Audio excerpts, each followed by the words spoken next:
আসসালামু আলাইকুম। সংবাদে আপনাদের সবাইকে স্বাগত জানাচ্ছি। আমি ফিরোজ তোহা। শুরুতেই আরবে কেবলস সংবাদ শিরোনাম। বাংলাদেশের সর্বশেষ গুরুত্বপূর্ণ আপডেট সংবাদে আপনাকে স্বাগত। শুরুতেই সংবাদ শিরোনাম, পরে বিস্তারিত। শুরুতে জানাবো, সেনাবাহিনীর অভিযানে চন্দনাইশে 1062 পিস ইয়াবা উদ্ধার, আটক এক। চট্টগ্রামের চন্দনাইশ উপজেলার হাশিমপুর ইউনিয়নের সৈয়দাবাদ গ্রামে অভিযান চালিয়ে সেনাবাহিনীর দল একটি কুখ্যাত মাদক কারবারি ব্যবসায়ী আব্দুর রহমানকে ইয়াবা ও নগদ টাকা সহ গ্রেপ্তার করেছে।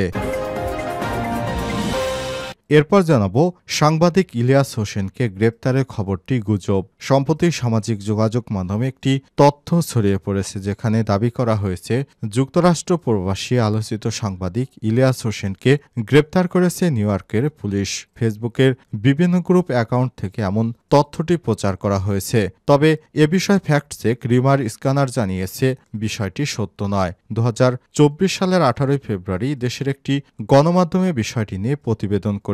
এই বিষয়টিকে তারা 2025 সালের বলে চালিয়ে দিয়েছে। এদিকে আওয়ামী লীগকে শুধু নিষিদ্ধই নয়, বরং নিশ্চিহ্ন করতে হবে বললেন আসিফ মাহমুদ। জুলাই অভ্যুত্থানে সাবেক প্রধানমন্ত্রী শেখ হাসিনার নেতৃত্বাধীন আওয়ামী লীগ সরকার যে গণহত্যা চালিয়েছে, সেজন্য দলটিকে শুধু নিষিদ্ধই নয়, বরং নিশ্চিহ্ন করতে হবে বলে মন্তব্য করেছেন স্থানীয় সরকার উপদেষ্টা আসিফ মাহমুদ সজীব ভূঁইয়া। এবারে জানাবো, পূর্বধলায় চলন্ত ট্রেনে আগুন। নেত্রকোনার পূর্বধলায় একটি চলন্ত ট্রেনের ইঞ্জিনে আগুন লাগার খবর পাওয়া গেছে। বুধবার বেলা 11:30টার দিকে জারিয়া ময়মনসিংহ রেলপথে জারিয়া বালুরঘাটা নামক স্থানে বলাকা কমিউটার ট্রেনে এই দুর্ঘটনা ঘটে। এদিকে এইচএসসি পরীক্ষা শুরু 26শে জুন, রুটিন প্রকাশ। উচ্চ মাধ্যমিক সার্টিফিকেট, এইচএসসি ও সমমানা পরীক্ষা শুরু আগামী 26শে জুন। সূচি অনুযায়ী 26শে জুন থেকে তথ্য পরীক্ষা শুরু হয়ে শেষ হবে 10 আগস্ট, আর ব্যবহারিক পরীক্ষা 11 আগস্ট শুরু হয়ে শেষ হবে 21 আগস্ট। এবং সর্বশেষ জানাবো, পাকিস্তানে বাস থেকে যাত্রীদের নামিয়ে প্রকাশ্যে গুলি করে হত্যা, 7 যাত্রী নিহত। অজ্ঞাত বন্দুকধারীরা একটি যাত্রীবাহী বাস থেকে 7 যাত্রীকে নামিয়ে প্রকাশ্যে গুলি করে হত্যা করেছে। মঙ্গলবার 18 ফেব্রুয়ারি গভীর রাতে পাকিস্তানের বেলুচিস্তানের বারখান জেলার রাখানি এলাকায় এই নৃশংস হত্যাকাণ্ডের ঘটনা ঘটায়। প্রিয় দর্শক, এতক্ষণ শুনছিলেন সংবাদ শিরোনাম, এবারে বিস্তারিত। তবে তার আগে বন্ধুরা, অনুরোধ থাকবে সংবাদটিতে একটি লাইক দিন। এই চ্যানেলে আপনি নতুন হয়ে থাকলে আমাদের সংবাদটি দেখতে দেখতে চ্যানেলটি সাবস্ক্রাইব করে রাখুন। কমেন্ট করে আপনার মূল্যবান মতামত জানিয়ে দিন আপনি বিশ্বের কোন দেশ থেকে বা বাংলাদেশের কোন স্থান থেকে আমাদের সংবাদটি দেখছেন এবং শুনছেন। এবারে বিস্তারিত। সেনাবাহিনীর অভিযানে চন্দনাইশে 1062 পিস ইয়াবা উদ্ধার, আটক এক। চট্টগ্রামের চন্দনাইশ উপজেলার হাশিমপুর ইউনিয়নের সৈয়দাবাদ গ্রামে অভিযান চালিয়ে সেনাবাহিনীর একটি দল কুখ্যাত মাদক কারবারি আব্দুর রহমানকে ইয়াবা ও নগদ অর্থসহ গ্রেপ্তার করেছে। মঙ্গলবার দিবাগত গভীর রাতে উপজেলার উত্তর হাশিমপুর 2 নং ওয়ার্ডের সৈয়দাবাদ আলী আহমেদের বাড়ি এলাকায় চন্দনাইশের দায়িত্বরত সেনাবাহিনীর মেজর ফজলে রাব্বির নেতৃত্বে একটি দল অভিযান চালিয়ে এক মাদক ব্যবসায়ী, একাধিক মাদক মামলার আসামি আব্দুর রহমানকে গ্রেপ্তার করেছে। এ সময় সেনাবাহিনী তার আস্তানা থেকে 1062 পিস ইয়াবা, নগদ 80,000 টাকা উদ্ধার করেছে। পরে সেনাবাহিনী তাকে চন্দনাইশ থানায় হস্তান্তর করেন। আব্দুর রহমান ওই এলাকার হাজী মৃত আলী আহমেদের ছেলে। চন্দনাইশ থানার ওসি খায়রুজ্জামান বলেছেন, আসামি আব্দুর রহমানকে মাদক মামলায় আদালতে প্রেরণ করা হয়েছে। অপারেশন ডেভিল হান্ট পরিচালনার পর থেকে সারা দেশ থেকে মাদক কারবারি যারা বাংলাদেশকে অস্থিতিশীল করছেন, এদেরকে এবং আওয়ামী লীগের সন্ত্রাসীদের গ্রেপ্তার শুরু করেছে বলে জানা গেছে। এরপরই দেশের বিভিন্ন স্থানে অভিযান চালিয়ে এই কুখ্যাত সন্ত্রাসীদের গ্রেপ্তার করছে যৌথ বাহিনীর সদস্যরা।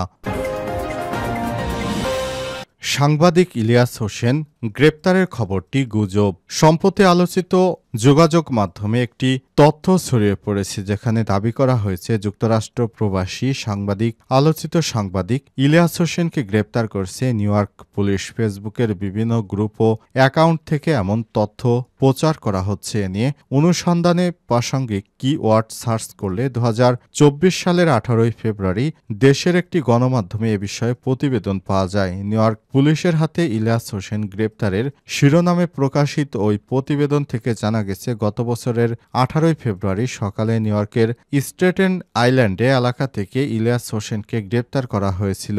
অন্যদিকে ওই ঘটনার একদিন পর 2024 সালের 20 ফেব্রুয়ারি দেশের মূলধারার একটি গণমাধ্যম থেকে জানা গেছে, গ্রেপ্তারের পরদিন 19 ফেব্রুয়ারি 2024 সকালে নিউ ইয়র্ক কুইন্স ফৌজদারি আদালতে হাজির করা হলেও বিচারক ইলিয়াস হোসেনের জামিন দেন। প্রতিবেদনটি থেকে আরও জানা যায়, সে সময় ইলিয়াস হোসেনের বিরুদ্ধে সামাজিক যোগাযোগ মাধ্যমে মামলার বাদীকে হয়রানি, জবরদস্তি ও ভয়ভীতি প্রদর্শনের অভিযোগ আনা হয়েছিল। তবে গ্রেপ্তারের পরদিন আদালতের নির্দেশে তাকে ছেড়ে দেওয়া হয়। তবে এক বছর পর আবারও একই তারিখ 18 ফেব্রুয়ারি সামাজিক যোগাযোগ মাধ্যমে তার গ্রেপ্তারের তথ্য ছড়ায়। যদিও সম্প্রতি যুক্তরাষ্ট্রের নিউ ইয়র্ক পুলিশ কর্তৃক ইলিয়াস হোসেনের গ্রেপ্তারের খবরটি সঠিক নয়। নির্ভরযোগ্য কোনো সূত্র ছাড়াই ইন্টারনেটে এমন দাবি প্রচার করা হয়েছে বলে জানিয়েছে তথ্য যাচাইকারী প্রতিষ্ঠান ফ্যাক্টচেক রিমার স্ক্যানার। ফ্যাক্টচেক জানিয়েছে, ইলিয়াস হোসেনকে গ্রেপ্তার করা হয়নি, বিষয়টি সম্পূর্ণ ভুয়া। একটি অনুসন্ধানী ভুয়া সংবাদ পাচার করে জানিয়েছে সাংবাদিক ইলিয়াস হোসেন গ্রেপ্তার হয়েছে। বিষয়টি মিথ্যা এবং ভিত্তিহীন। আওয়ামী লীগকে বাংলাদেশ থেকে শুধু নিষিদ্ধই নয়, বরং আওয়ামী লীগের নাম নিশানা মুছে ফেলতে হবে বললেন আসিফ মাহমুদ। অন্তর্বর্তীকালীন সরকারের উপদেষ্টা আসিফ মাহমুদ সজীব ভুঁইয়া বলেছেন, বাংলাদেশ থেকে কোনো স্বৈরাচারী আর ভবিষ্যতে নির্বাচন বা ক্ষমতা গ্রহণ করতে পারবে না। সমস্ত স্বৈরাচারীদেরকে তাদের নাম নিশানা এমনভাবে মুছে দিতে হবে যেন আর ভবিষ্যতে তারা ফিরে আসতে না পারে। আওয়ামী লীগের শুধু নির্বাচনই নয়, আওয়ামী লীগকে এমনভাবে নিষিদ্ধ করতে হবে যেন ভবিষ্যতে আওয়ামী লীগ আর বাংলাদেশে কোনো রাজনীতির সঙ্গে সম্পৃক্ত হতে না পারে। জুলাই অভ্যুত্থানে সাবেক প্রধানমন্ত্রী শেখ হাসিনার নেতৃত্বাধীন আওয়ামী লীগ সরকার যে গণহত্যা চালিয়েছে, সেজন্য দলটিকে শুধু নিষিদ্ধই নয়, বরং নিশ্চিহ্ন করতে হবে বলে মন্তব্য করেছেন স্থানীয় সরকার উপদেষ্টা আসিফ মাহমুদ সজীব ভুঁইয়া। বুধবার 19 ফেব্রুয়ারি আদমজী ক্যান্টনমেন্ট কলেজে তারুণ্যের উৎসব আয়োজনে সাংবাদিকদের প্রশ্নের উত্তরে সব কথা জানান তিনি। উপদেষ্টা বলেছেন, বিচারিক প্রক্রিয়ায় নিষিদ্ধ করার মাধ্যমে লিগ্যাল এবং সোশ্যালি ট্রুথ কমিশন কিংবা প্রশ্নের যেসব স্থানে এমন নজির আছে তাদের প্রক্রিয়া অনুসরণ করে আওয়ামী লীগকে আদর্শিক ও রাজনৈতিকভাবে নির্মূল করতে হবে। সূত্র ইউএনএবি। উপদেষ্টা বলেছেন, আওয়ামী লীগ বিগত 17 বছরে যে ধরনের নারকীয় হত্যাকাণ্ড চালিয়েছে, তারা বাংলাদেশে রাজনীতি করার বৈধতা হারিয়ে ফেলেছে। এদেরকে আর বাংলাদেশে নতুন করে পুনর্বাসনের কোনো সুযোগ নেই। যারা আওয়ামী লীগকে পুনর্বাসন করার চেষ্টা করবেন, তাদেরকেও বাংলাদেশ থেকে তাদেরও নাম নিশানা ছাত্রলীগ আওয়ামী লীগের মতো মুছে ফেলতে হবে বলেও জানান বৈষম্যবিরোধী শিক্ষা আন্দোলনের অন্যতম সমন্বয়ক এবং সরকারের এই গুরুত্বপূর্ণ উপদেষ্টা। পূর্বধলায় চলন্ত ট্রেনে আগুন।